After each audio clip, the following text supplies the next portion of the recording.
자, 우리 성도의 견인이라고 이제 15번째 시간인데요. 우리가 거듭 말하지만 성경에서 가장 중요한 진리는 구원이라고 제가 말씀드렸습니다. 구원 때문에 하나님이 성경을 쓰셨다. 예수님이 이 땅에 왜 오셨습니까? 구원 때문에 오셨죠.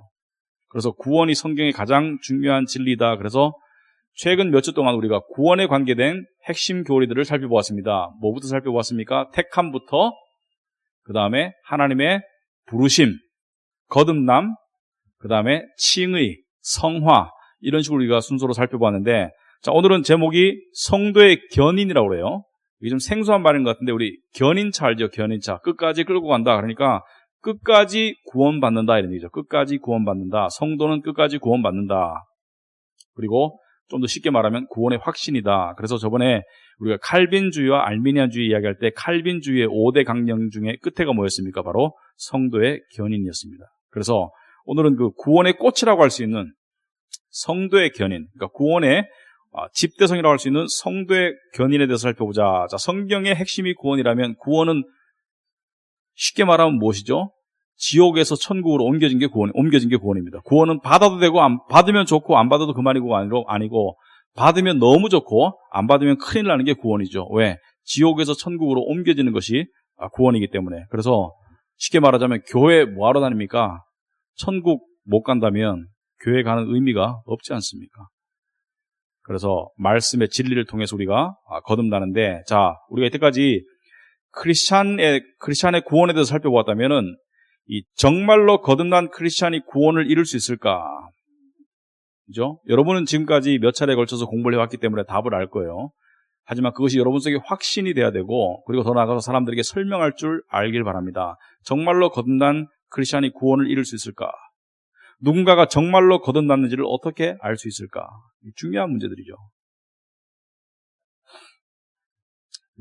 이 성도의 견인이라는 것은 정의를 내리자면 모든 진정으로 거듭난 하나님의 자녀들이 그들의 구원 상태가 끝까지 유지되는 것을 말합니다. 중간에 구원을 잃지 않고 끝까지 유지되는 것을 말한다. 그러므로 중간에 믿음을 떠나는 사람들, 여러분 그런 사람들 있습니까? 없습니까? 중간에 믿음을 저버리는 사람들이 있죠. 심지어 그렇게 열심히 신앙생활을 해서 교회 생활을 해서 저 사람은 분명히 하나님의 백성인 줄 알았는데 떠나는 사람이 있습니다. 제가 아는 분 중에서도 이 집사 생활을 한 7년 하고, 그 다음에 뭐 자기 말로는 뭐 매주 교회 나가고 봉사도 하고 뭐 이 사업해가지고 막 헌금도 많이 하고 그렇게 꼬박꼬박 교회를 꾸준히 다니다가 지금 안 다니시는 분이 있습니다. 꽤 오랫동안. 그럼 그것을 무슨 뜻입니까? 구원을 받았다가 잃은 것입니까? 아니면 처음부터 받지를 않은 것입니까? 우리 진리에 비춰봤을 때는 어느 쪽이겠죠? 처음부터 받지를 않았다는 겁니다. 받은 것처럼 보였는 거예요. 사람이 보기에는.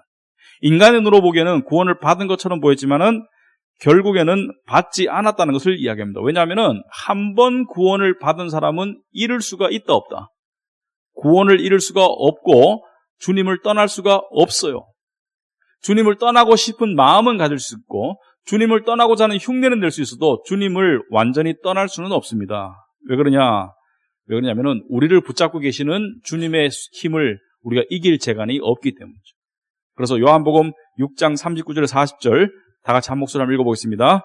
나를 보내신 이의 뜻은 내게 주신 자 중에 내가 하나도 잃어버리지 아니하고 마지막 날에 다시 살리는 이것이니라. 내 아버지의 뜻은 아들을 보고 믿는 자마다 영생을 얻는 이것이니 마지막 날에 내가 이를 다시 살리리라 하시니라. 이건 누구의 의지가 들어간 거죠? 예수 그리스도의 의지가 들어간 말씀입니다. 아버지께서 내게 주신 자 중에 내가 하나도 잃어버리지 아니할 것이다. 아버지께서 내게 주신 자가 누구십니까? 아버지가 택한 자들이죠. 아버지가 택해서 아들에게 끌고 온 자들, 그러니까 구원으로 거듭나게 한 자들 중에서 하나도 잃어버리지 아니하실 것이고 마지막 날에 다시 살릴 것이다. 이게 누구의 결단과 약속이죠? 바로 주님의 결단과 약속이죠. 주님보다 더 큰 존재가 있습니까? 여러분이 누군가의 소나기에서 빠져나오려면 그 소나기보다 힘이 세야 되지 않습니까? 그 소나기보다 더 큰 존재가 있습니까? 사탄이 큽니까? 뭐 세상 사람이 큽니까? 여러분 자신이 큽니까? 못 빠져나와요. 그게 구원의 확신이에요. 구원은 나의 결단에 달리는 게 아닙니다. 누구에게 달려있습니까? 하나님의 약속과 주님의 능력에 달려있는 것이죠. 못 빠져나옵니다. 그래서 진정으로 구원을 받은 사람은 반드시 마지막 부활의 영원한 축복에 참여한다. 마지막 부활은 구원의 완성을 말합니다. 자, 우리가 구원받았다. 지금 현재 구원받았다 했을 때는 영적으로 거듭난 거예요. 영적인 생명이 주어졌기 때문에 이미 생명이 주어졌으나 우리는 여전히 이 육신, 죄와 또 썩어지는 육신을 가지고 있지만 마지막 부활의 순간이 되면 우리가 예수님의 신령한 몸, 썩지 아니할 몸, 죄를 지을 수 없는 몸, 그 신령한 부활의 몸으로 다시 거듭나게 된다. 그래서 예수님의 초림은 영적인 거듭남을 이루었다면 예수님의 재림은 무엇을 이루겠습니까? 육적인 거듭남을 이루게 됩니다. 그래서 구원이 영육간에 완성이 되는 것이다. 아멘. 예. 초림은 영적인 거듭남, 재림은 육적인 거듭남을 이룬다. 그러므로 스스로가 믿지 않기로 마음을 바꿀 수 있다면 그것은 처음부터 아까도 말했지만 정말로 믿은 것이 아니에요. 예수님께서 다시 말씀하시기를 여러 군데 나와 있습니다만은 요한복음 10장 28절 하나 더 보면은 내가 그들에게 영생을 주노니 영원히 멸망하지 아니할 것이요 또 그들을 내 손에서 빼앗을 자가 없느니라. 그죠? 그래서 여러분이 구원에 관한 한 무엇을 의지해야 됩니까? 말씀을 의지해야 됩니다. 말씀을. 여러분이 구원을 받았는지 안 받았는지도 말씀을 통해서 깨우치는 것이고 여러분이 구원을 이룰 수 없다는 사실도 말씀을 통해서 깨우치는 것이고 하여튼 무조건 말씀을 통해서 깨우쳐야 돼요. 그러나 불행하게도 구원을 받았으면서도 구원의 의심을 가지고 사는 사람들이 의외로 많습니다. 구원을 안 받았는데도 구원을 확신하는 사람이 있어요. 구원을 받았는데 구원을 아는 사람이 있고 구원을 받았는데 구원을 의심하는 사람도 있습니다. 구원을 안 받았는데 구원을 확신하는 사람도 있고 구원을 안 받은 것을 아는 사람은 극히 드뭅니다. 교회 생활을 하면서. 그래서 여러 종류의 사람이 있는데 구원을 받았음에도 불구하고 구원을 의심한다면 어떻게 되겠는가? 여러분, 사탄이 거듭난 그리스도인에게 제일 먼저 공격하는 부분이 뭘까요? 바로 구원의 확신 부분입니다. 그리고 거듭 공격하는 부분도 구원의 확신 부분이에요. 구원 받았니? 특별히 죄를 짓고 넘어질 때 네가 하나님의 자녀가 맞니? 그런데 구원을 받았다는 것은 천국과 지옥을 믿는 사람이에요. 구원을 받았다는 것은 나중에 다음 세상이 있다는 것을 믿는 사람인데 그 다음 세상이 있는 것을 알고 천국과 지옥이 있다는 것을 알면서 구원을 의심하며 산다면 얼마나 괴로울까?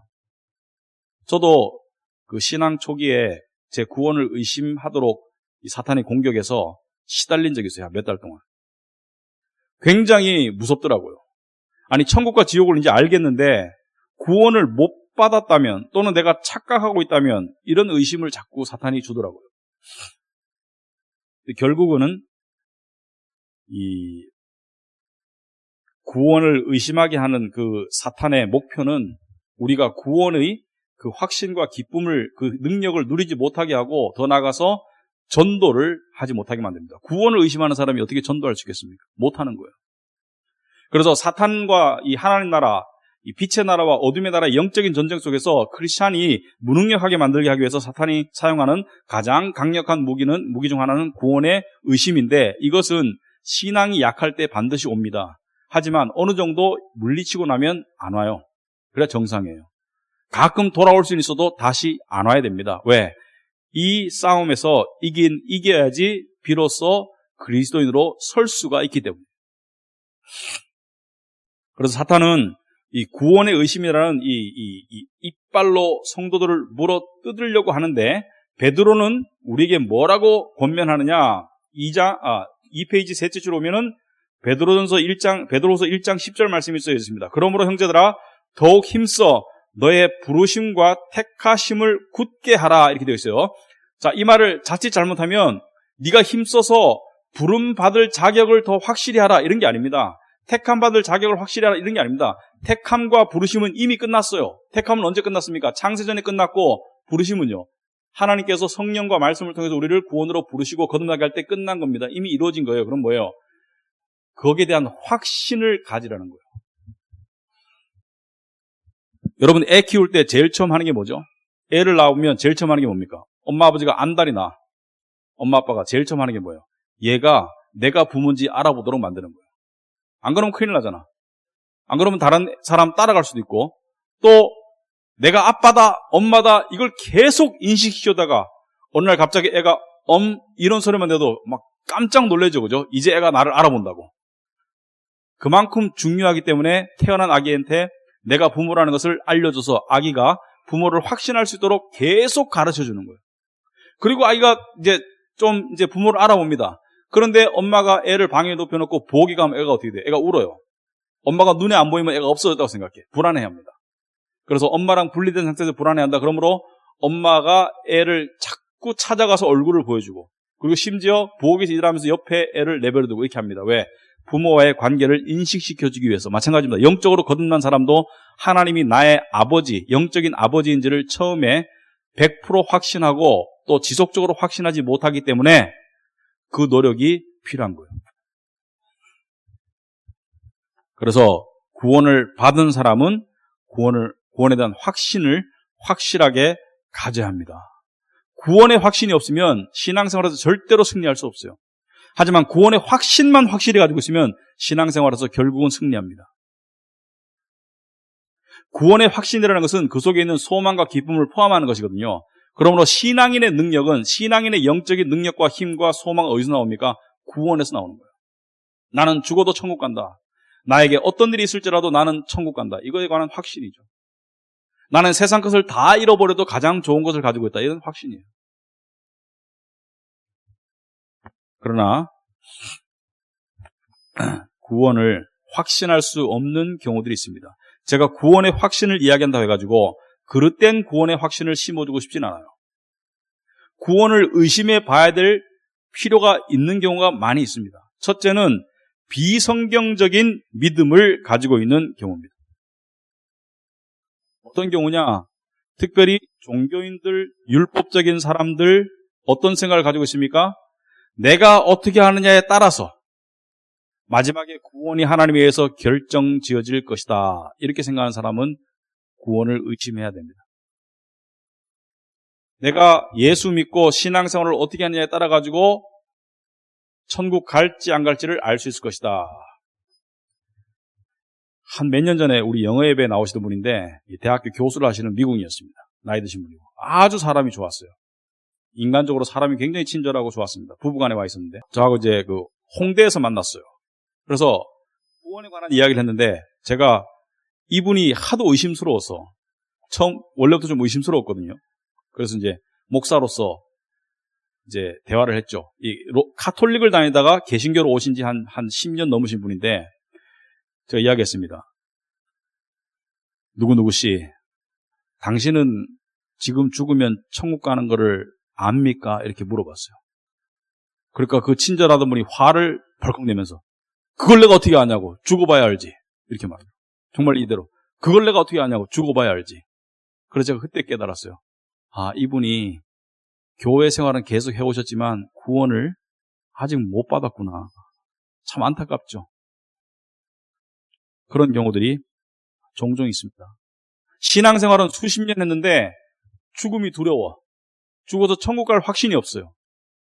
왜 그렇습니까? 율법적인 신앙생활을 해왔기 때문에. 그래서 종교는 뭐죠? 모든 종교는 구원이 언제 결정됩니까? 죽어봐야 결정돼요. 마지막에 결정되는 거예요. 마지막에 하나님 앞에, 신 앞에 갔을 때 그래, 네가 살아온 삶을 보니까 믿음도 그만하면 됐고 행동도 그만하면 됐고 선행도 그만하면 됐고 비록 잘못한 게 있지만 점수를 합산해 보니까 그래도 플러스가 많네. 그럼 천국에 들어와. 이렇게 되는 거죠. 가톨릭이 이쪽입니다. 예수를 믿는 믿음은 바탕이고 그 다음에 네가 미사를 제대로 참석했느냐, 선행을 했느냐, 고해성사를 했느냐, 그 다음에 그 성찬에 참여했느냐, 이 모든 점수를 합산해서 어떻게 되는 거예요?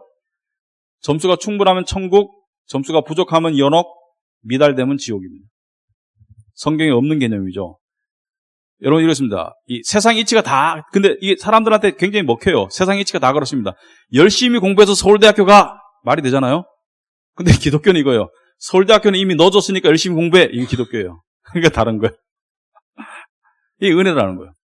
열심히 공부해서 서울대학교 가가 아니고 서울대학교는 이미 넣어줬으니까 열심히 공부해. 이게 기독교입니다. 완전히 다른 거예요. 완전히. 근데 알고 보면 이것만큼 쉬운 게 없잖아요. 근데 모를 때는 이것만큼 안 되는 게 없어요. 옛날에 제가 그 비즈니스 할 때, 제 그 비즈니스 동료 중에 하나가, 같은 비즈니스를 하던 그 사람도 이제 주인이죠. 독실한 가톨릭 신자였어요. 그냥 막 교회를 한 일주일에 몇 번씩 가고 그랬습니다. 가톨릭 교회를. 저하고 오늘 날 이야기를 했습니다. 그래서 당신이 믿는 거 이거 아니냐? 맞대요. 우리가 믿는 것은 이것이다 이야기하니까 눈을 깜빡깜빡거리면서 한참을 생각하더라고요.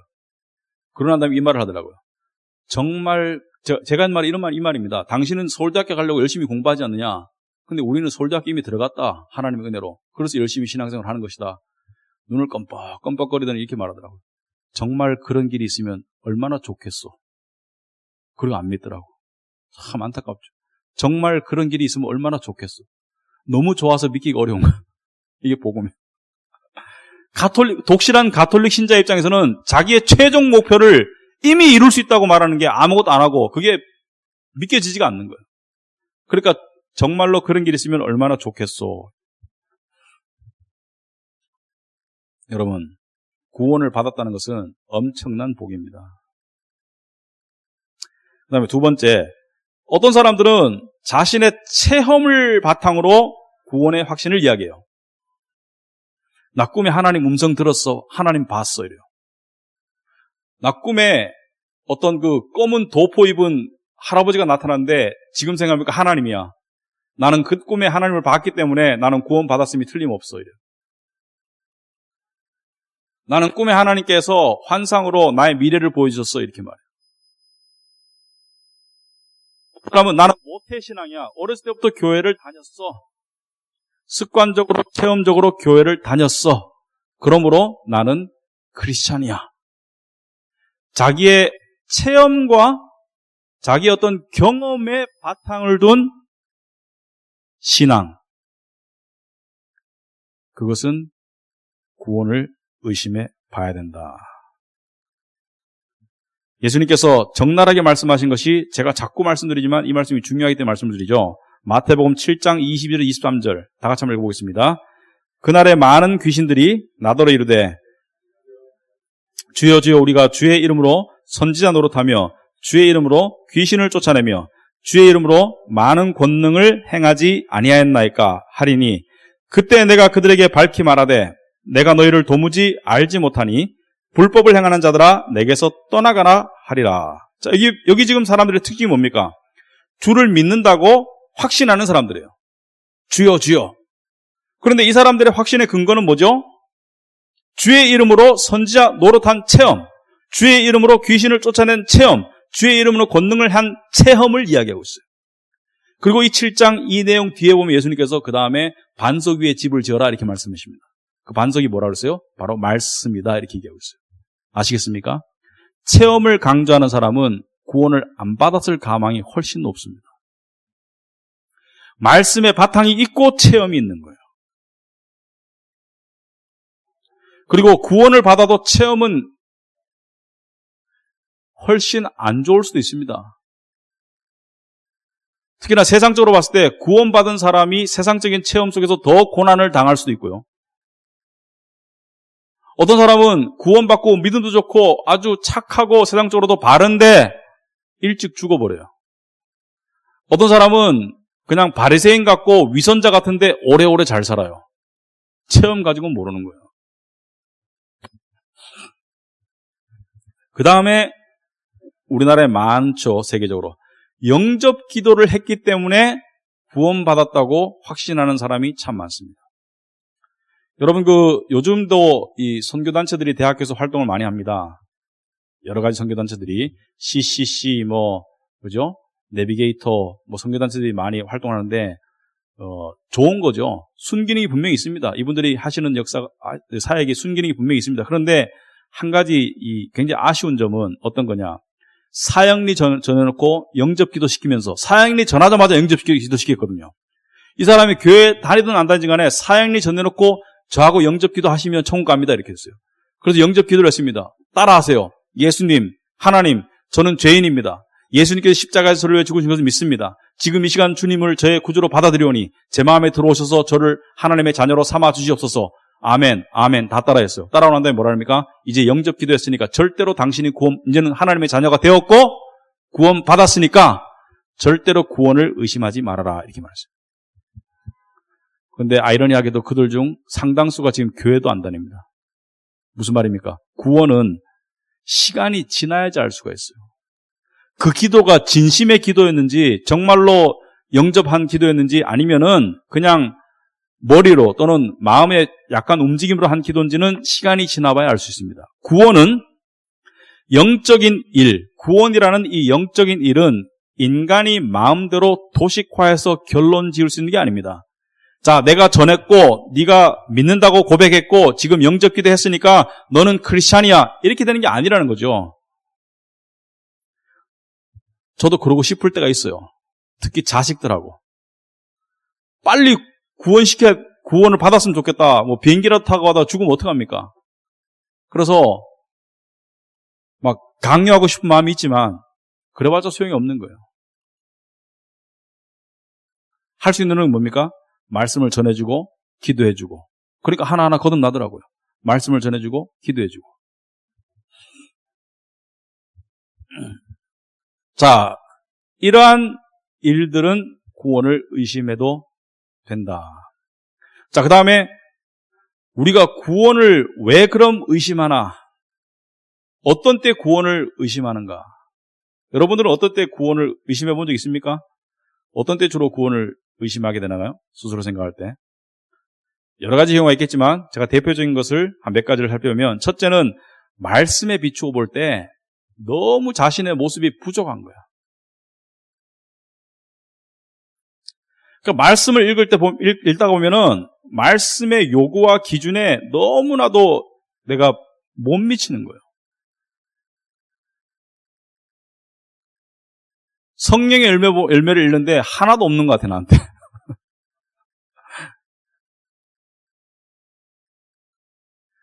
사랑장을 읽어보니까 나는 미움의 사람인 것 같아. 그럴 때 이런 생각이 들죠. 내가 과연 구원을 받은 사람이 맞는가. 그런 생각이 듭니다. 그러나 구원은 행함으로 주어진 것이 아닙니다. 그리고 여러분이 비록 부족하다고 느끼겠지만 여러분은 예수 믿고 조금씩 자라고 있어요. 하나님의 은혜로. 하루아침에 성인이 안 될 뿐이지 조금씩 자라고 있습니다. 왔다리 갔다리 하면서. 그래서 말씀의 이런 높은 기준을 읽을 때 이렇게 부족함에도 불구하고 내가 구원을 받았구나. 그 은혜를 생각하세요. 이렇게 살아야 되는데 이렇게 못 살았으면서도 내가 구원을 받았구나. 그리고 하나님께서 하시겠지. 이런 믿음도 가지시고. 특히나 이 말씀을 예수 그리스도를 빼고 읽잖아요. 그러면은 말씀이 쉽게 도덕경이 됩니다. 이렇게 살아라, 저렇게 살아라 이렇게 돼요. 근데 예수님을 끼고 읽잖아요. 그러면 내 실패도 예수님 안에 답이 있어요. 예수님이 나의 이러한 실패 때문에 말씀이란 기준에 못 미치는 나의 실패 때문에 예수님이 십자가에 죽으셨구나 이해가 되는 거예요. 나의 성공도 의미가 있습니다. 주님께서 내 안에서 역사하시는구나. 이분이 많이 나아졌구나. 이렇게 되는 거예요. 항상 예수님을 끼워서 말씀을 보셔야 됩니다. 예수님 빼고 말씀 보면 바리새인이 되는 거예요. 그 다음에 두 번째, 죄책감 때문에 자신의 구원을 의심하는 경우들이 있다. 여러분, 죄를 지으면 필연적으로 뭐가 오죠? 죄책감을 느끼게 됩니다. 특히나 정의감이 강한 사람, 자기 규칙이 강한 사람은 죄책감을 더 많이 느껴요. 성격적으로. 뻔뻔한 사람은 좀 덜 느껴요.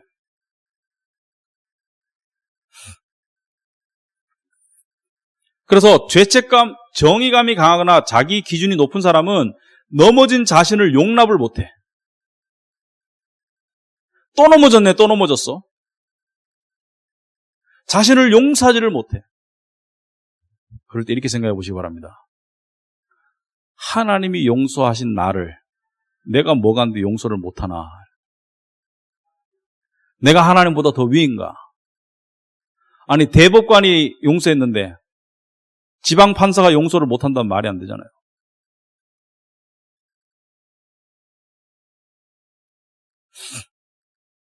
그래서 비록 죄에 넘어지더라도 우리는 예수 그리스도 십자가를 통해서 주어진 하나님의 용서의 은혜를 적용하고 다시 일어나야 됩니다. 계속 자기를 때리고 있으면 그 사탄만 좋아하는 거예요. 자, 그 다음에 세 번째로 이런 분들이 있더라고요.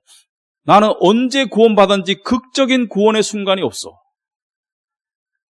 신앙 간증집을 읽어보거나 또는 어떤 유명한 선교사의 전기를 읽어보면 언제 거듭나는 순간이 극적으로 오는데 극적인 거듭남의 순간, 사도 바울처럼 그런 극적인 순간이 나는 없어.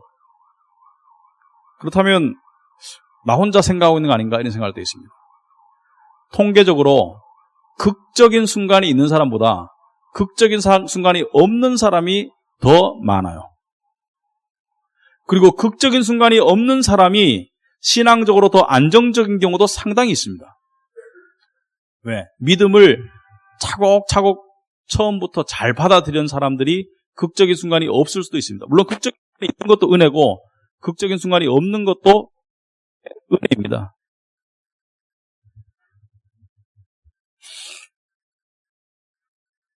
그래서 간증집을 읽을 때 좀 조심하시라. 간증은 극적인 이야기가 많거든요. 기도를 했는데 이렇게 역사해. 내가 이렇게 하니까 하나님이 저렇게 응답하시고 온갖 것을 통해서 다 하나님의 뜻을 보여주세요. 거기에는 과장이 많이 들어가 있어요, 사실. 하나님은 그렇게 늘 분명하고 확실하게 역사하지 않습니다. 성경에 보면 욥은 뭐라 그랬습니까? 내가 오른쪽으로 누워도 안 보이시고 왼쪽으로 누워도 안 보이시고 앞으로 가도 안 보이시고 뒤로 가도 안 보인다. 믿음의 조상인 아브라함은요. 하나님이 얼마나 당신을 안 보여줬으면은 첩을 통해서 아들을 낳았을까? 하나님이 필요할 때 당신을 보여주시지만 그렇게 자주자주 극적으로 나타나시는 분이 아닙니다. 그 극적으로 자주자주 나타나시는 분은 하나님인지 의심해 봐야 돼요. 그래서 신앙 간증과 이 특이한 책들이 사람들로 하여금 신앙적 열등감을 느끼도록 만들어요. 나는 2등 크리스찬인가 이렇게 생각해요. 또는 더 나아가서 자신의 구원을 의심하도록까지 만듭니다. 나에게는 이런 극적인 체험이 없는데 그런 극적인 체험이 있는 사람이 좀 위험할 수 있다는 것을 아시기 바랍니다.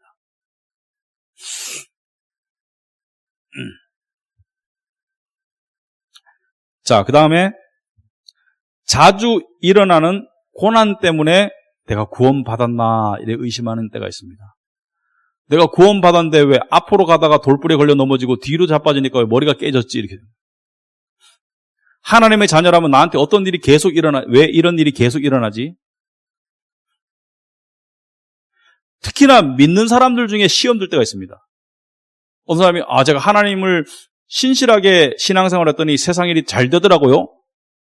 나는 신실하게 신앙생활 안 했나? 나는 신앙인이 아닌가? 세상 일이 하는 일마다 망했어.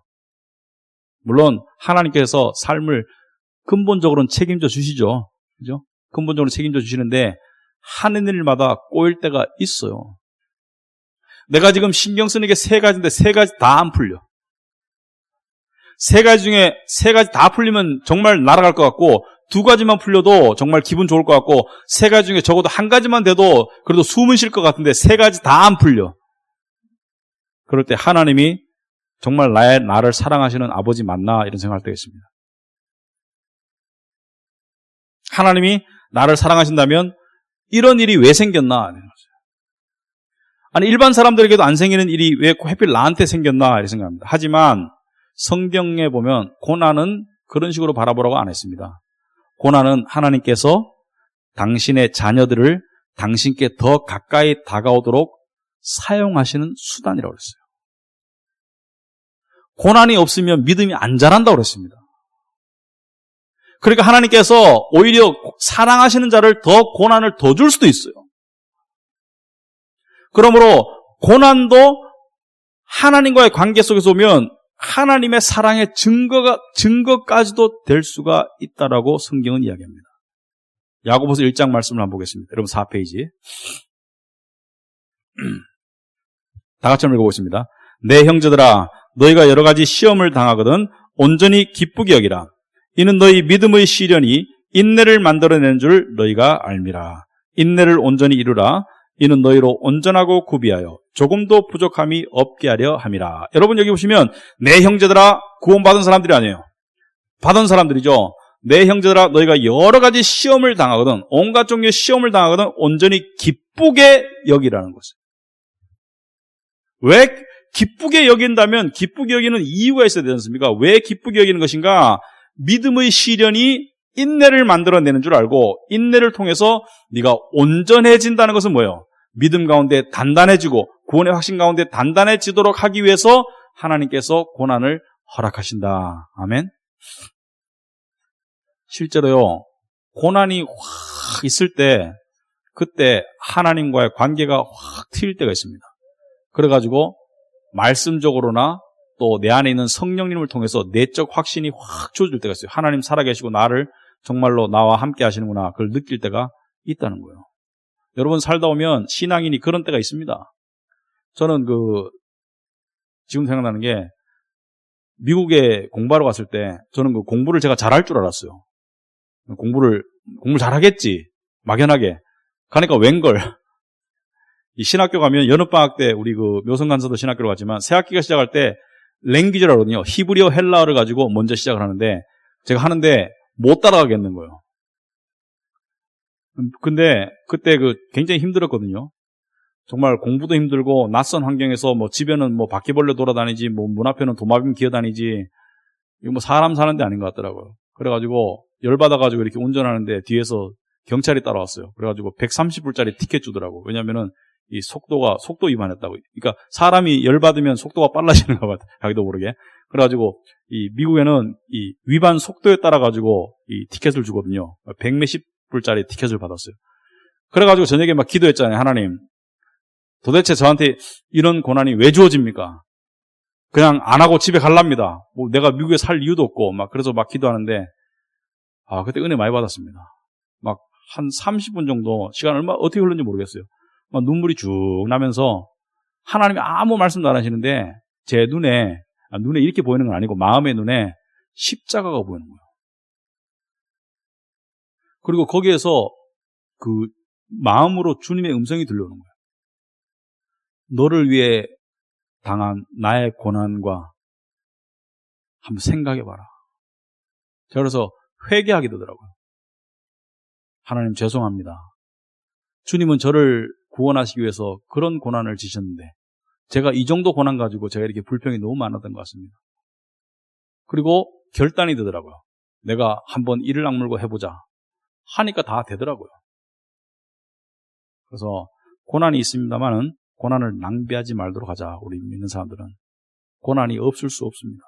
하지만 고난의 상황은 구원을 의심하도록 만드는 것이 아니라 믿음을 강하도록 하기 위한 하나님의 역사인 줄 알기 바랍니다. 직장생활 할 때 보면 또 사람들이나 상사들 때문에 고난이 있을 때 있죠. 때로는 위협을 느낄 때도 있습니다. 내가 잘못 보여서 직장에서 낙오되지는 않을까. 다 하나님께서 나를 의지하라는 신호입니다. 다니엘서를 읽어보세요. 얼마나 하나님께서 그 역경을 통해서 당신을 증거케 하시는지, 얼마나 하나님께서 그 역경을 통해 당신을 드러내시는지. 그래서 여러분들이 성경 말씀과 믿음의 확신만 가지면 못 이길 것이 없습니다. 사람이건 상황이건 간에. 그러니까 구원의 확신을 가지고 성경 말씀만 붙잡고 성령님과 함께하면 못 이길 게 없어요. 자, 그렇다면 구원의 확신 가운데 단단해지려면 어떻게 하는가? 어떻게 하면 우리는 구원의 확신 가운데 단단해질 수 있나? 자, 여기 있는 말은 전부 다 상투적인 내용이에요. 근데 신앙생활이 가장 큰 문제가 뭔지 아십니까? 제가 생각해 보니까 상투적으로 뻔히 아는 일을 우리가 안 해. 그게 가장 커다란 문제예요. 답을 다 알고 있어. 성경 읽어야 되는 거 알고 있어. 기도해야 되는 거 알고 있어. 다 아는데 안 하는 거야. 예수 믿고 한 1년쯤 지난 사람은 뭘 몰라서 신앙생활을 못하는 사람은 없어요. 다 알아요. 말씀 보면 되는 거 알아요. 기도하면 기도해야 된다는 거 알아요. 근데 당연히 해야 될 걸 안 하기 때문에 신앙생활을 힘들어하는 거예요. 여기 1번에 말씀과 친숙해야 된다. 이거 뭐 모르는 사람이 있습니까? 여러분, 구원의 확신을 가지려면 말씀을 외워야 됩니다. 특히나 구원의 확신과 관계된 말씀을 몇 개 외워서 싸워 나가야 돼요. 사탄이 공격할 때. 그 대표적인 말씀이 요한일서 5장 말씀입니다. 우리 다 같이 한번 읽어볼까요? 하나님이 우리에게 영생을 주신 것과 이 생명이 그의 아들 안에 있는 그것이니라. 아들이 있는 자에게는 생명이 있고 하나님의 아들이 없는 자에게는 생명이 없느니라. 내가 하나님의 아들의 이름을 믿는 너희에게 이것을 쓰는 것은 너희로 하여금 너희에게 영생이 있음을 알게 하려 함이라. 아멘. 너희가 영생이 있는 것을 알아라. 뭐예요? 다른 말로 하면 구원의 확신을 가지고 살아라. 아들이 있으면 생명이 있다. 네 안에 예수 그리스도가 있으면 생명이 있다는 거예요. 예수 그리스도 있다는 건 예수 그리스도를 믿는 믿음이 네 안에 있으면 생명이 있다는 것을 이야기하고 있는 거예요. 그래서 요한은 구원을 받았지만 구원을 의심할지 모르던 그 성도들에게 그들이 이미 영생을 받았음을 알려주고 그래서 이 말씀을 쓴 거예요. 그러므로 우리도 구원과 관계된 구원의 확신과 관계된 말씀을 외우고 있어야 됩니다. 이 말씀이 제가 예수 믿고 가장 처음 외운 말씀 5개 중에 하나예요. 지금도 안 잊어먹죠. 이 말씀이 저를 구원의 의심으로부터 구해준 말씀입니다. 저는 영접할 때 많이 울었습니다. 영접할 때 저는 또 날짜를 아는 그런 사람이에요. 언제 영접했는지. 근데 그거 가지고 싸워도 소용이 없더라고요. 말씀. 우리 에베소서 영적 무장할 때 했죠. 성령의 검, 곧 말씀을 가져라. 에베소 6장에서. 그래서 말씀으로 싸우잖아요? 그러면 사탄이 물러가게 되어 있습니다. 그래서 체험을 의지하는 신앙은 벗어나야 될 상태입니다. 체험이 안 중요하다는 게 아니에요. 체험은 그냥 양념이에요. 식사로 따지면. 메인 코스는 뭐예요, 항상? 말씀이 돼야 되는 거예요. 말씀을 바탕으로 체험이 있을 수 있는 거예요. 심지어 여러분 성경에 베드로서 한번 펴보실래요? 베드로서 1장.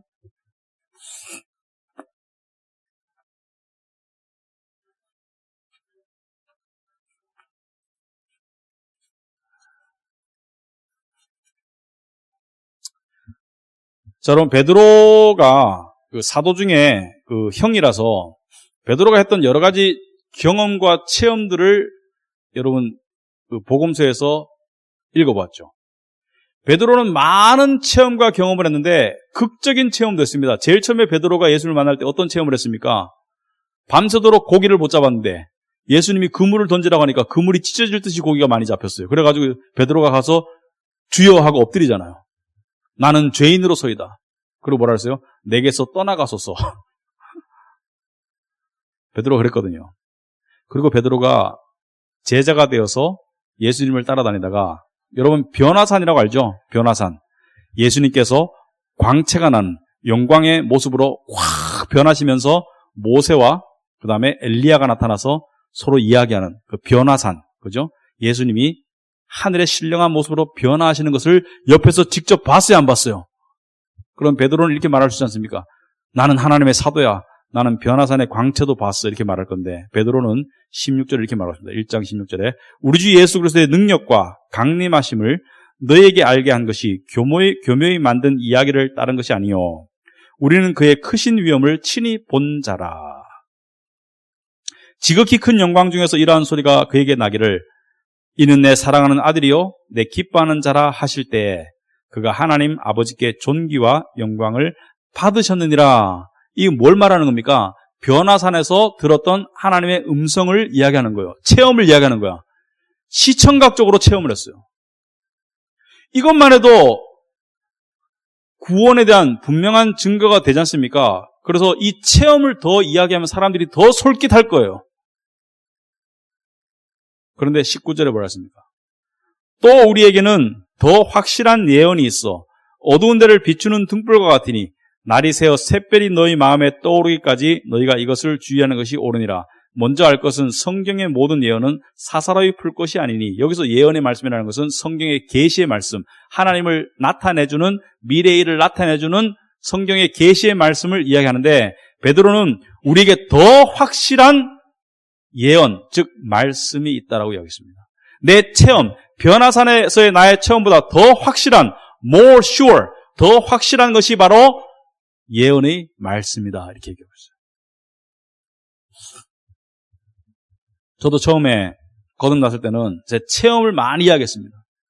내가 1989년 1월 26일 날 저녁에 주님을 만났는데 말이야. 지금 그런 소리 안 합니다. 지금 제가 이 소리 방금 했잖아요. 이 소리 한 게 지금 꽤 오래됐어요. 이런 소리 안 합니다. 또 증거는 이것이니 하나님이 우리에게 영생을 주신 거고 이렇게 말하지, 이런 소리 잘 안 합니다. 왜? 지나고 보니까 이거는 말씀만큼 신빙성이 없어요.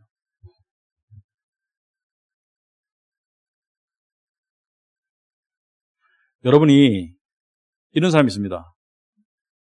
나는 크리스찬일 거야. 왜냐하면 영접기도 하라고 할 때 나가서 영접하고 눈물 흘렸거든. 그거 계속 사용해 보세요. 의심이 드나 안 드나. 나는 크리스찬임에 분명해. 우리 집안은 4대째 장로교 집안이거든. 우리 아버지는 장로야. 그게 먹히나 한번 해보세요. 오직 말씀입니다. 예수님께서도 광야에서 시험 받을 때 말씀으로 이기셨잖아요. 자기의 체험을 이야기할 수도 있잖아요. 사탄아, 네가 나를 모르느냐? 내가 하늘의 하나님의 영광의 보좌에 앉았던 삼위일체 2위, 나는 하나님과 동등된 하나님인데 네가 나를 모르고 감히 까부느냐? 이렇게 체험을 이야기했습니까? 아니면 말씀에 이르시되 말씀을 이야기했습니까? 말씀을 이야기했습니다. 말씀에 이르시되 사람이 빵으로만 살 것이 아니요 오직 하나님의 말씀으로 살 것이니라. 처음부터 말씀을 이야기했잖아요.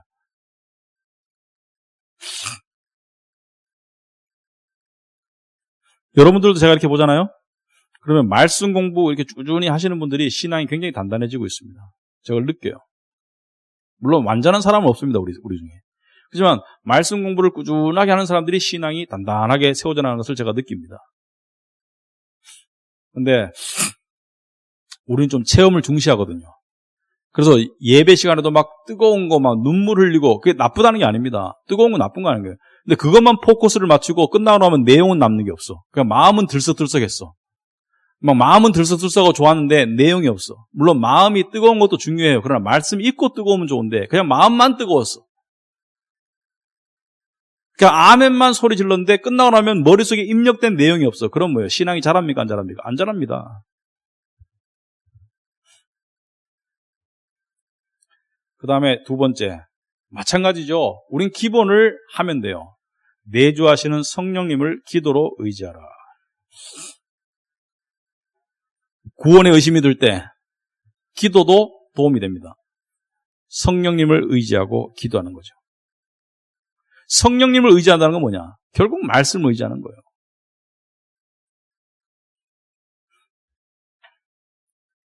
예수님께서는 영생은 곧 유일하신 참 하나님과 그가 보내신 자 예수 그리스도를 아는 것이다 라고 했습니다. 아는 것. 자, 이 아는 것은 예수님을, 하나님을 친밀한 나의 아버지로 아는 것. 이것은 두 가지를 통해서 알게 됩니다. 사람이 객관적인 말씀을 통해서, 그 다음에 성령을 통한 나의 체험을 통해서 알게 되는 거예요.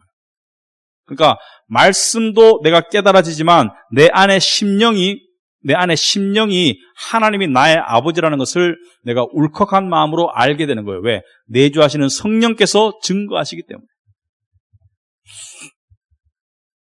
예수님의 십자가를 보고 말씀을 읽는데 말씀이 나한테 뜨겁게 다가와요. 왜 그렇습니까? 내주하시는 성령님이 나의 마음을 감동감화시키기 때문에. 그러면 구원받았는 거예요. 그래서 구원받았다는 가장 커다란 증거는 뭐냐? 말씀이 깨달아지면 구원받은 겁니다. 구원 안 받은 사람은 말씀이 안 깨달아져요. 말씀이 머리로는 깨달아지지만 심령으로 깨달아지질 않아요. 그래서 로마서 8장 16절에 성령이 친히 우리의 영과 더불어 우리가 하나님의 자녀인 것을 증언한다. 그렇습니다. 성령께서 우리 안에서 우리가 하나님의 자녀인 것을 친히 증언하신다. 그 다음에 세 번째로 좀 더 나가자면은 구원의 확신 가운데 살려면은 예수 그리스도가 주인된 삶을 살아라 이렇게 하고 있습니다. 자, 우리는 예수님을 구주라고 그래요. 구주는 영어로 그러니까 구세주와 주인의 합성어예요. 그러니까 Savior와 Lord. 그죠? Savior는 나를 구원한 자이고 Lord는 나의 주인입니다. 그래서 구주라고 하는 거예요. 구주. 근데 많은 사람들이 예수님을 구세주로는 알기를 원하는데 주인으로는 잘 알기를 원하지 않아. 그 차이점을 알겠어요? 예수님을 구세주로 알았으면 주인으로도 알아야 되는데 예수님이 나를 구원했어 하지만 내 마음대로 살아. 그런 사람은 구원받았는지를 의심해 봐야 됩니다. 왜? 예수님을 구세주로 알고 주인으로 알지 않기는 따로 떨어져서 이렇게 하기는 불가능하죠. 한 분인데. 그러니까 구원을 정말 받은 사람은 처음부터 그러진 않겠지만 시간이 지날수록 예수님 뜻에 따른 삶으로 딸려오게 되어 있어요. 예를 들어서 교회를 띄엄띄엄 나오다가도 착실하게 나오게 되어 있습니다. 신앙생활에서 교회의 주님의 몸된 공동체를 중요시하고 사랑하는 마음으로 딸려오게 되어 있습니다. 왜? 주인이 그렇게 끌고 가니까. 그리고 네 번째, 중요합니다. 여러분, 구원을 가장 소중한 보물로 인식하고 살아라. 우리는 세상의 것들을 가장 중요한 보물로 인식하고 살 때가 참 많습니다. 여러분이 가장 자주 생각하고 가장 골똘히 생각하는 게 여러분의 가장 커다란 보물이라면 거기에 천국과 구원이 아니고 세상의 어떤 것, 그것이 좋은 것일지라도 그것이 자리 잡고 있으면 구원의 확신 또는 구원의 기쁨 가운데 살아가기가 불가능하게 되겠습니다.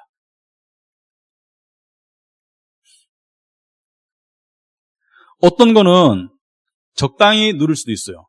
적당히 즐길 수 있습니다. 어떤 거는.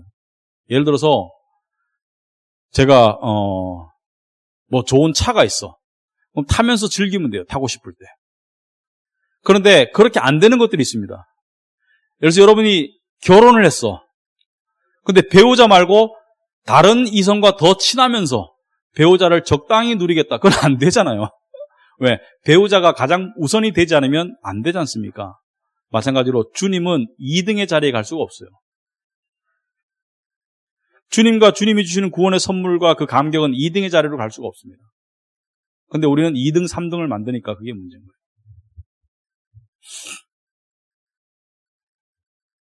구원도 받고 세상적으로도 잘 되면 좋지 않냐 이렇게 말하는 사람 있죠. 예수도 믿고 천국도 가고 세상적으로도 하나님 은혜로 세상에서도 잘 되고 믿는 사람이 잘 돼야지 하나님께 영광도 되지 이런 말 많이 들어봤지 않습니까? 그게 정말로 맞는지 한번 가슴에 손을 얹고 한번 생각해 보세요. 그게 정말로 맞는 얘기인지. 물론 믿는 사람도 세상적으로 잘 될 수 있습니다. 하나님의 뜻으로 하나님의 영광을 드러내기 위해서 잘 될 수 있어요. 세상적으로. 하지만 그 전제 믿음도 가지고 세상적으로 잘 돼야지 하나님께 영광을 돌리지 이게 맞는 전제냐고. 그러면 바울은 영광 못 돌렸네. 세상적으로 잘 되긴 뭐가 잘 돼. 예수님은 세상적으로 잘 됐어요. 신앙은 이걸 요구합니다. 네가 믿는 것을 가장 우선시해 놓아라. 가장 소중하게 여겨라. 이 싸움이 매일매일 우리 안에 있는 거예요. 우리가 왜 평강을 잃습니까? 답은 너무 단순해요. 주님을 중심에 안 놨기 때문인 거예요. 세상에 뭔가가 중심의 자리를 차지했기 때문에 마음의 질서가 무너지고 성령이 근심하게 되는 거예요. 여러분 이럴 때 있죠. 내가 왜 이렇게 신앙생활에 활력이 없는지 모르겠어. 평안이 없는지 모르겠어. 기쁨이 왜 없는지 모르겠어. 알아요, 이유를. 주님을 중심에 안 놨기 때문이죠. 나는 특별히 추구하는 게 없는데 특별히 주님도 안 추구하고 있겠죠.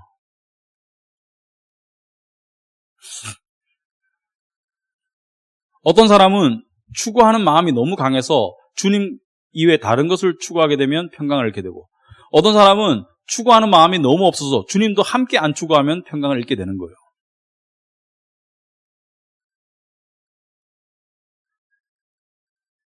지금 제가 여기 드린 말씀 중에 여러분이 들었을 때 이거는 막 새로운 거야 이런 내용은 없습니다. 그러나 새롭게 다가가기를 바랍니다. 자, 여기까지 강의를 마치고 여러분 질문 있습니까? 여기까지 했는데. 자, 질문이 없으시면 우리 적용 및 질문으로 넘어가 보겠습니다. 오늘도 6개의 질문이 있는데요. 자, 하나님의 구원을 얻기 위해서 인간이 할 수 있는 일은 무엇인가? 이거는 여러분이 정답을 대충 다 알아요. 그런데 사탄이 이렇게 물을 때가 있습니다. 너 뭐 했어? 구원받을 자격을 위해서. 그렇게 우리를 공격할 때 여러분은 뭐라고 방어합니까? 에베소 2장 8절 9절 같은 거 좋은 말씀이죠. 뭐라고 되어 있습니까? 가볼까요? 이런 건 다 외워야 됩니다. 이 정도는. 에베소 2장 8절 9절.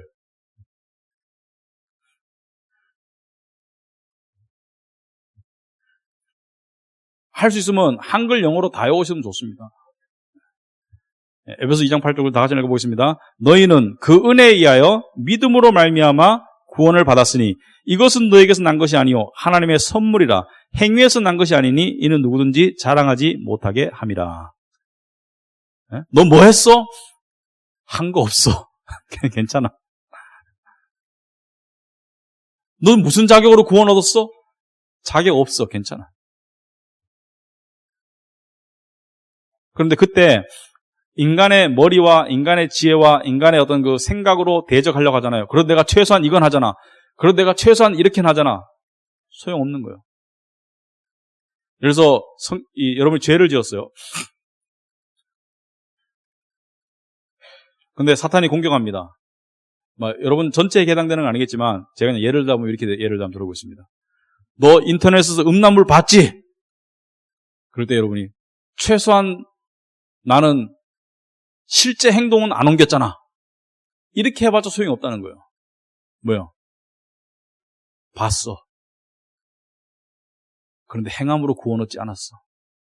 주님께서 내 죄를 위해서 십자가에 죽으셨어. 주님께로 바로 가세요. 뭐 자기의 허접지 않은 의의를 가지고 싸워보려고 그래도 최소한 이건 안 했잖아. 이 선에서 막았잖아. 너 회사에서 이것 좀 네 사적으로 썼지? 그래도 내가 저런 큰 거는 손 안 댔잖아. 이렇게 하지 마시오. 맞아. 회개할 거야.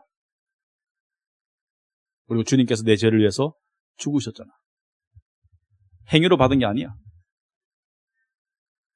그럴 때 가는 말씀이 에베소 2장 8절 9절 말씀입니다. 그래서 2번과 마찬가지 연결됩니다. 죄와의 씨름에서도 넘어지면서도 어떻게 구원의 확신을 유지할 수 있을까? 이게 여러분이 이렇게 이해를 하셔야 됩니다. 자, 죄와의 씨름에서 넘어지면 죄책감이 들어요. 죄책감은 반드시 뭘로 연결이 되나?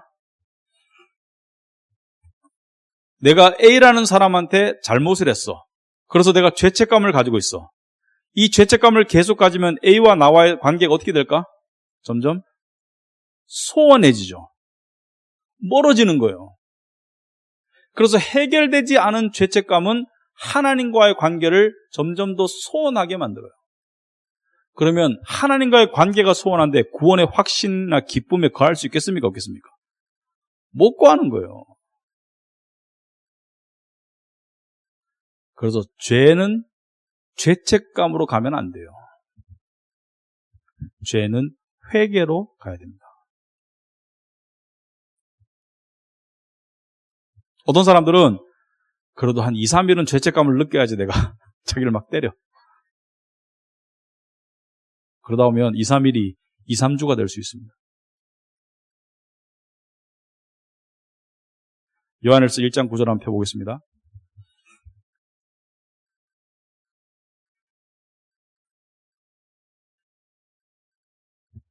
요한일서 1장 9절 다 같이 한번 읽어보겠습니다.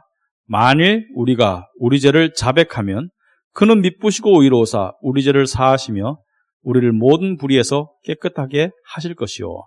자, 요한 1서를 여러분 읽을 때 제가 단편적인 지식들을 가끔 한 번씩 전해드리는데 요한 1서를 읽을 때는 이렇게 생각하시라. 그리스도인의 체험을 다루는 책이다. 그리스도인의 신분을 다룬 책이라기보다는 체험을 주로 다룬 책이다. 그러므로 여기서 만일 우리가 우리 죄를 자백하면 그는 미쁘시고 일어서 우리 죄를 사하시고 이렇게 되어 있습니다. 그는 미쁘시고 일어서 우리 죄를 사하시며 용서하신다는 거죠. 이것은 그러면 내가 죄를 고백하기 전에는 용서를 못 받았구나 이렇게 생각하면은 곤란하다는 거예요. 근본적으로는 용서를 다 받았습니까? 안 받았습니까? 다 받았는 거예요. 그래서 옛날에 이런 분들이 있더라고요. 항상 고백할 때 이렇게 고백하더라고요. 하나님 기도할 때 제가 이것을 잘못했으니까 용서해 주옵시고, 제가 이것을 잘못했으니까 용서해 주옵시고, 제가 그리고 알게 모르게 지은 죄, 모르고도 지은 죄 모든 죄를 용서해 주옵소서. 맨날 그렇게 기도해. 왜 그렇게 기도하냐 그러니까 이렇게 말하더라고요. 용서 못 받으면 천국 못 가잖아. 그리고 확실하게 하기 위해서, 다 용서를 구하기 위해서 모르고 지은 죄도 용서해달라고 그러는데, 존재적으로는 다 용서받았는 거예요. 여기서 말하는 건 뭐예요? 그 받은 용서의 은혜를 체험하라는 거예요. 다 용서받았기 때문에 더 이상 죄를 고백하고 회개할 필요 없어. 이렇게 되면 뭐가 되는 거예요? 이렇게 되면은 구원파가 되는 거예요. 뻔뻔한 구원파가. 성화를 중요시하지 않는. 용서받았기 때문에 용서를 체험하는 거예요. 하나님이 내 주머니에 돈을 1억을 꽂아줬어. 그 1억을 꺼내서 10,000원씩 100,000원씩 꺼내서 쓰면서 체험하는 거예요, 은혜를. 여기서 하나님께서 만일 우리가 우리 죄를 자백하면 그는 미쁘시다는 건 뭐예요? 하나님이 한 입으로 두 소리 안 한다는 거예요. faithful하다, 신실하시다. 하나님이, 우리 이렇게 생각하죠. 아무리 하나님이 나를 용서했어도 이 정도 죄를 지었으면 하나님께서 마음을 바꾸시지 않을까? 구원의 은혜를 걷어가시지 않을까? 하나님은 그렇게 안 한다는 거예요. 왜? 하나님은 미쁘시기 때문에. 이 미쁘다는 말이 신실하시다, 변함이 없으다 이런 얘기입니다. 누가복음 15장에 그 둘째 아들이 느낀 거 알죠? 돌아올 때 아버지가 나를 버리실 거야. 버리셨을 거야. 아버지 버렸습니까? 안 버렸습니까? 안 버렸잖아요. 인간의 생각으로는 버렸을 것이다. 확신하는 거잖아요. 그러니까 종으로만 받아달라. 아들로는 못 간다. 아버지는 버렸어요? 안 버렸어요? 안 버린 거예요.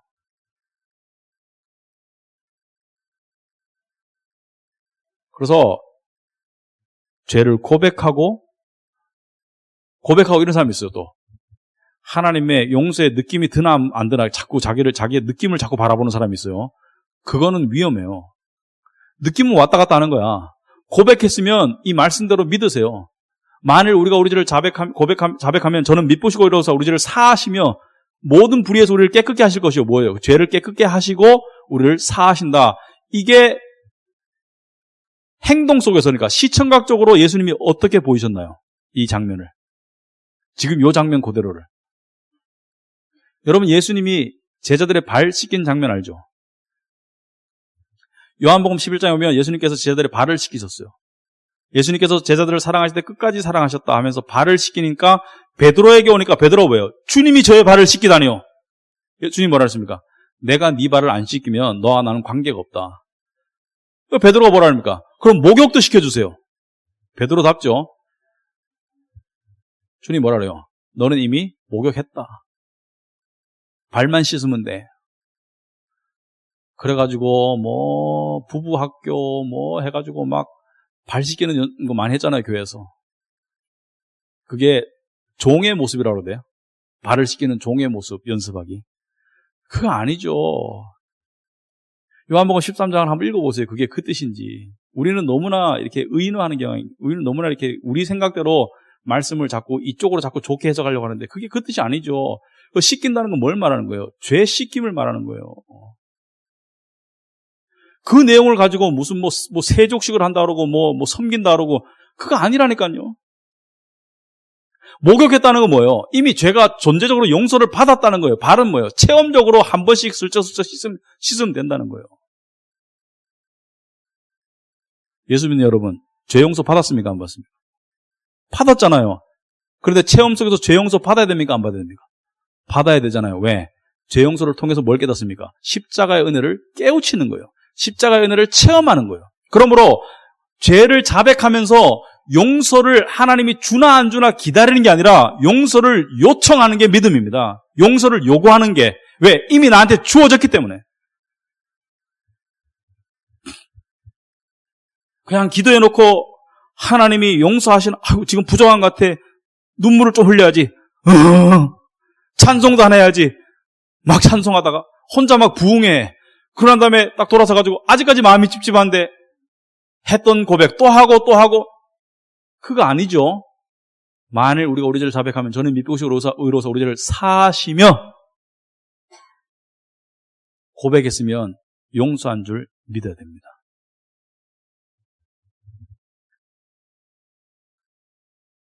내 정성이 용서를 만들어내는 게 아니지 않습니까? 예수 그리스도의 십자가를 믿는 믿음이 용서를 만들어내는 것이지. 그 믿음은 나한테 주어졌지 않습니까? 내가 왜 기도합니까? 믿기 때문에 기도하는 거 아닙니까?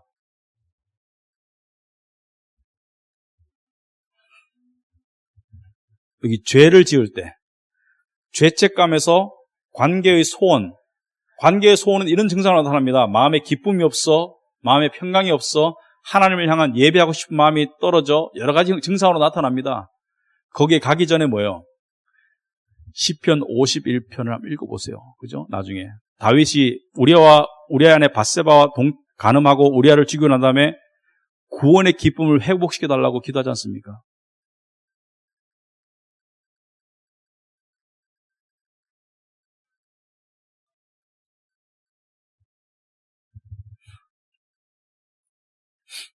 자, 그 다음에 4번 문제가 시간이 좀 걸리는 문제이기 때문에 5번, 6번을 하고 하기로 했습니다. 5번에 3번을 먼저 해야 되죠. 하나님이 정말로 나를 용서하시고 무조건적으로 그리고 영원히 받아들였다는 사실을 어떻게 믿을 수 있나? 제가 말씀을 쭉 적어놨어요. 에베소서 말씀 같은 경우는 그리스도 안에서 곧 죄사함을 받았다 이렇게 되어 있습니다. 하나님 우리를 절대로 버리지 아니하신다. 로마서 8장 38절 33절 39절 오면은 사망이나 생명이나 권세자들이나 천사들이나 세상 아무 어떤 피조물이라도 우리를 그리스도 예수 안에 있는 하나님의 사랑에서 뗄 수 있다 없다? 뗄 수 없다. 거기에 피조물은 누구를 포함합니까? 나를 포함하는 거예요. 나도 못 떼.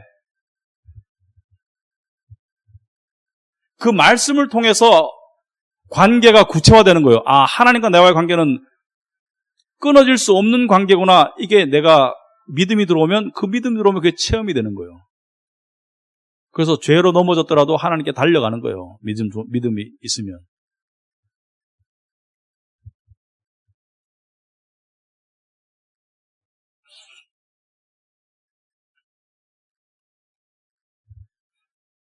그래서 여러분이 죄로 넘어졌을 때 주로 찾아가는 말씀이 있어야 됩니다.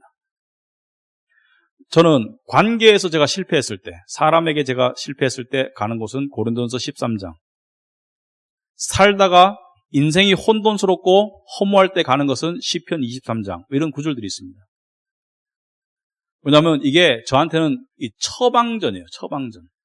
긴급 영적인 처방전입니다. 그런 것들이 있어야 돼요. 그러니까 말씀의 주소를 많이 알거나 외워놓고 있으면 그게 빨리빨리 되거든요.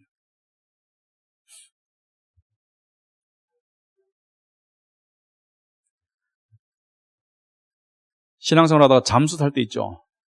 신앙생활이 힘들고 안 풀리고 꼬여서 잠수 탈 때 있지 않습니까? 성수가 다는 것은 잠수를 안 타는 거예요. 잠수 탈 일이 없는데 하나님과 해결돼서.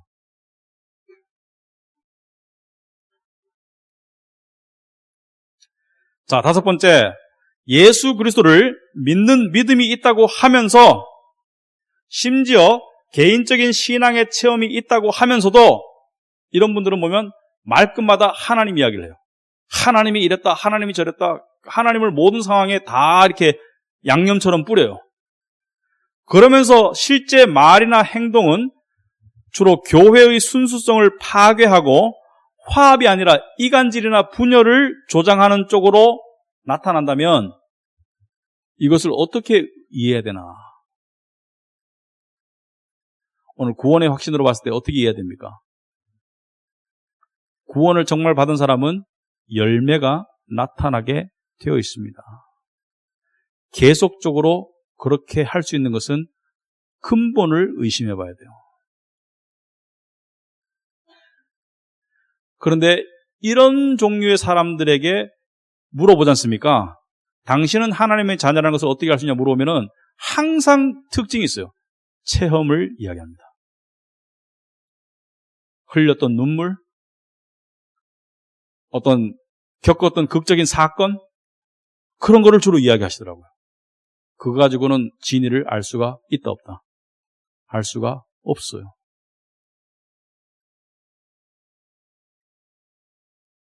말씀에 의해서 지배되는 사람이 아닙니다. 체험에 의해서 지배되는 사람이죠.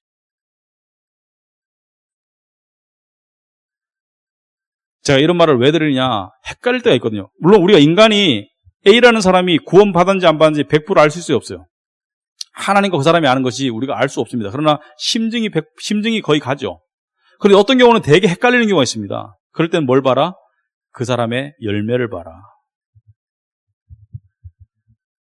열매가 계속적으로 회개함 없이 다 나아짐 없이 계속적으로 악하고 교회를 분열시키고 파괴시키려고 한다.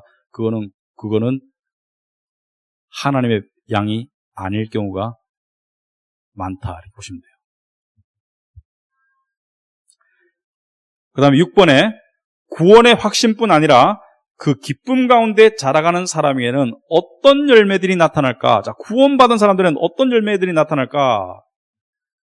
요건 제가 짧게 하겠습니다. 갈라디아서 5장 22절 23절 나중에 읽어보세요. 성령의 열매에 대해서 이야기하고 있습니다. 그 다음에 요한일서 5장 4절 한번 읽어보세요. 세상을 이기는 믿음을 갖게 되어 있습니다. 그 다음에 로마서 5장 1절에서 4절을 한번 읽어보세요. 소망 가운데 단단해집니다. 구원의 확신을 가진 사람은 겉으로 막 사람이 강하고 막 겉으로 막 자신감 있고 그렇다는 게 아니에요. 그 영적인 내적인 상태가 세상을 이기는 쪽으로 사람이 단단해져 가게 되겠습니다. 남자건 여자건 관계없이. 세상적으로 능력 있건 없건 관계없이 그렇게 된다는 말입니다. 제가 아는 어떤 분 중에 직접 아는 건 아니고요. 그 사람의 간증을 좋은 간증이라 들었는데 미국의 그 존 맥카터 그 목사님 유명한 분이죠. 그 그레이스 커뮤니티 처치에 그 에이브가 다니다 왔는가 모르겠는데 거기 그 간증하러 오시는 분이 있어요. 여자분인데 이 사람이 10대 때 수영장에서 다이빙 하다가 이 박아가지고 이 밑에가 반신됐어요. 그래가지고 휠체어에 살아야 돼요. 이 사람이 그 간증을 하는데 보면은 참 성경적이에요. 자기를 내세우는 것도 아니고 참 결혼했습니다. 남편도 있어요. 물론 애는 낳을 수 없지만. 근데 이 사람이 그 멋있는 말을 한 번 했어요. 지금 와서 보니까 지금 나이가 좀 드셨거든요. 한 60쯤 되신 것 같아요. 지금 와서 보니까 그때 그 상황이 너무 힘들었다. 그 상황이 너무 힘들어가지고 그 신유 집회를 찾아갔대요. 몇 번이나. 근데 거기서 이 사람이 그걸 알았다는 거예요. 이게 다 쇼라는 걸 알았다는 거예요. 자기가 가니까 진짜 장애인은 못 들어오게 안 돼. 가짜만 세워놓는 거예요. 연기하는 사람. 미국에서. 그리고 하나님께 얼마나 기도하고 원망을 많이 했겠습니까? 그런데 지금 와서 하는 말이 뭔지 아세요? 지금 그 시절로 돌아가서 10대 후반으로 돌아가서 그 사건이 없는 쪽으로 내가 바꿀 수 있으면 돌아가서 그렇게 하겠는가 스스로에게 솔직하게 물어봤대요. 그런데 답은 안 하겠답니다. 왜? 이 상태가 되어서 알게 된 하나님이 훨씬 더 귀하다는. 그 장애와 그 세상의 그 어떤 그 고난을 자살도 몇 번 생각했죠. 그걸 어떻게 이겼냐? 바로 구원의 확신과 기쁨으로 이긴 거예요. 아멘? 무조건 우리가 이깁니다. 왜냐하면 우리 안에 계신 이가 세상에 있는 이보다 더 강하기 때문에. 여러분이 강해서가 아니고 그 여자분이 강해서가 아니고 무조건 우리가 이깁니다. 그리고 최후의 승리는 우리 거예요.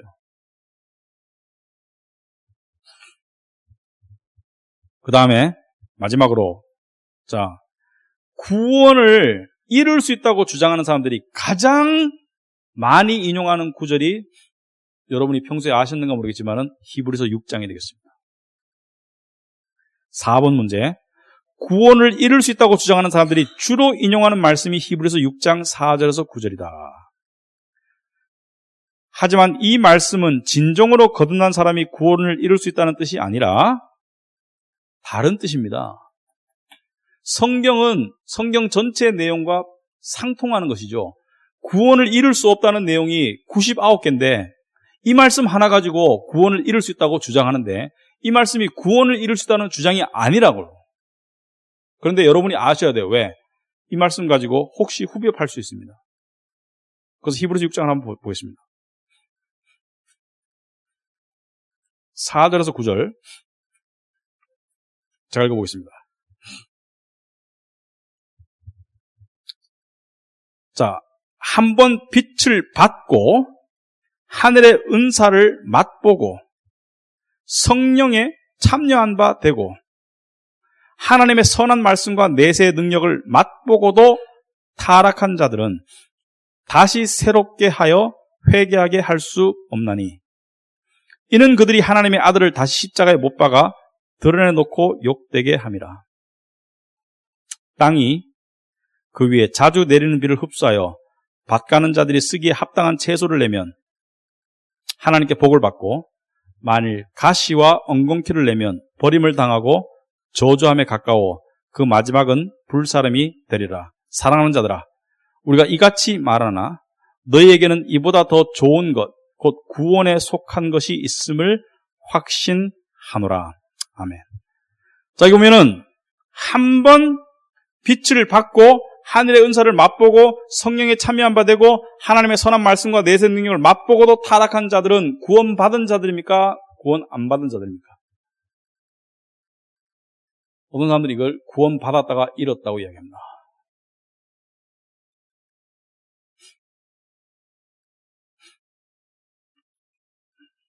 여기서 하나씩 풀어봅시다. 첫째, 한 번 빛을 받았다. 한 번 빛을 받았다. 영어로 enlightened. 무슨 뜻입니까? 지적으로 접수가 되었다는 뜻이에요. 지적으로. 지식적으로 복음을 들어서 이해하게 됐다는 것을 말합니다. 그러나 내적인 믿음으로는 못 갔어요. 그 뜻입니다. 그러니까 교회 밖에서 복음을 못 들은 사람보다는 훨씬 더 나은 상태입니다. 왜? 구원을 받을 수 있는 가망성 있는 자리까지 갔으니까. 그러나 빛을 받았다. 그러니까 이 계몽, 그러니까 지적인 깨달음을 얻었다. 그러나 이것이 내적인 믿음으로 안 갔어요.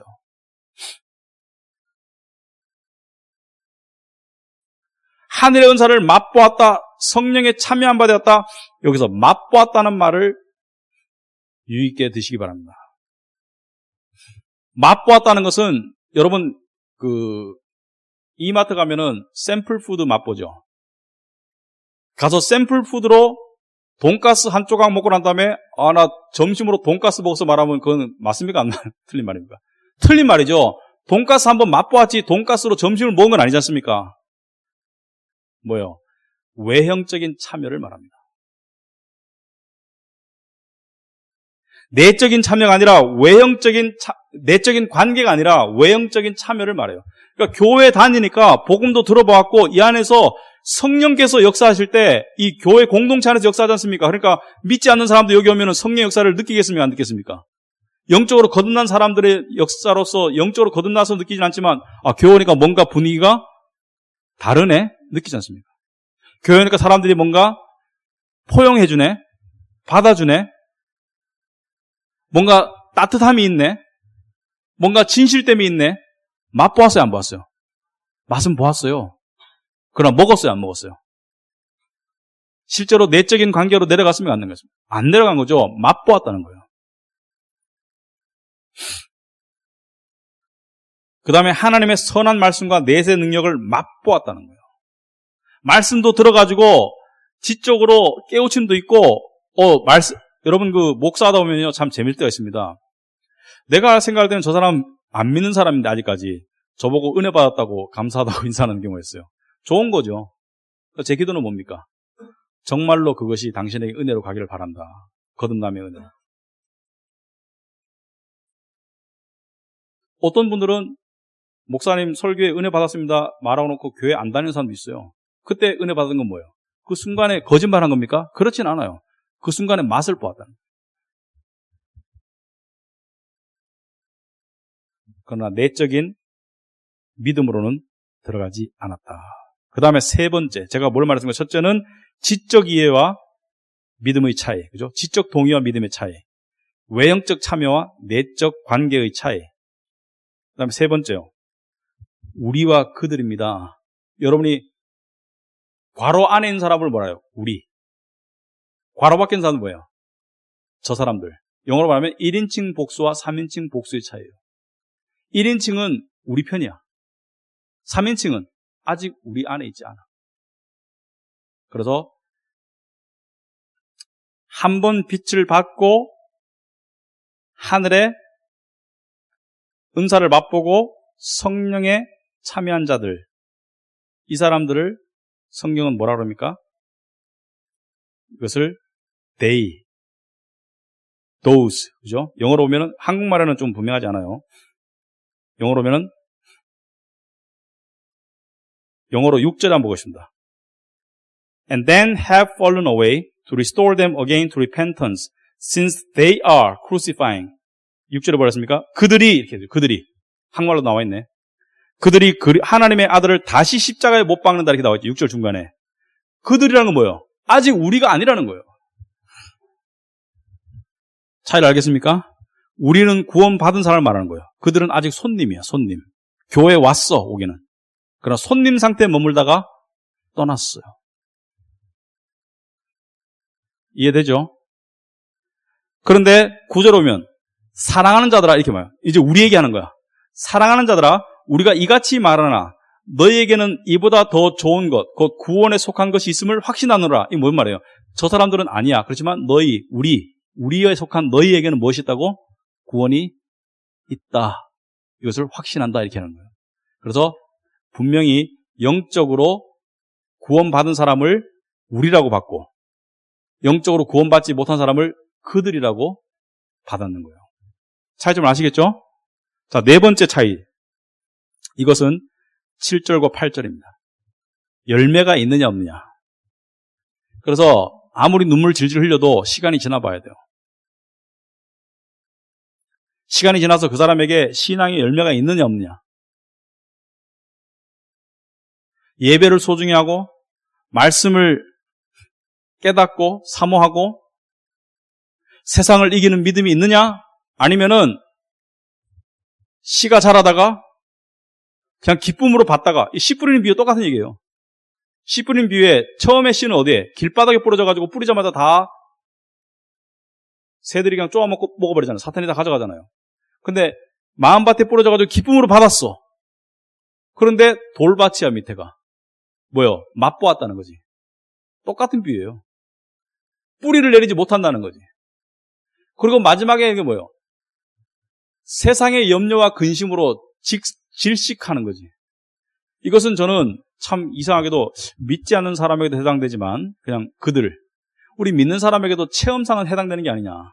우리가 아무리 구원의 기쁨과 확신을 받았어도 세상의 욕심과 세상의 어떤 그 근심으로 말미암아 질식할 수 있다는 거예요. 질식. 그래서 열매 있음과 열매 없음의 차이다. 가장 큰 열매는 뭐냐? 하나님에 대한 내적 관심입니다. 진정한 관심. 알고자 하는 관심. 거듭난 사람은 하나님에 대한 관심이 있어요. 말로만의 관심이 아닙니다.